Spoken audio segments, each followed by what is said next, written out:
Maituturing na pinaka-successful sa lahat ng mga celebrity bazaar ang pre-loved selling ni Kim Chiu na nagsimula kahapon, January 28. Bukod sa mabang pila na nagsimula ng madaling araw pa lang, nalimas din ang unang batch ng mga damit ni Kim. May mga naiwan pang mga nakapila sa unang araw na wala nang nakuhang piraso ng items at umabot na sa closing time. Dahil sa dami pa ng pila, nagtawag na ang team na hanggang 7 PM na lang ang bazaar. Wala na rin kasing mailalabas pang mga item. At ang nakakaloka pa, hindi kinaya ng GCash ang pasok ng pera sa account ni Kim. Ibig sabihin, sumuko na ang nasabing payment system sa dami ng mga bumili sa event. Posibleng lumagpas na sa balance limit na 500,000 pesos ang payment account ng event.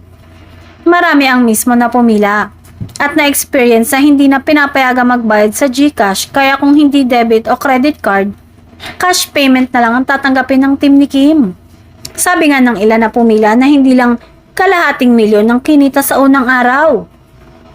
Sa tansya ng iba, hindi bababa sa 800,000 pesos ang napagbentahan ng mga damit ng actress host, kung isasama pa ang mga card payment at cash system. Kaya naman masayang-masaya si Kim sa kanyang ex-media sa hindi nito inaasahang tagumpay ng kanyang bazaar. I wanna cry na talaga. Maraming salamat po for all the love and support.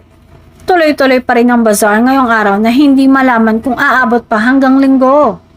Ilang oras pa lang kasi ubos na ang paninda.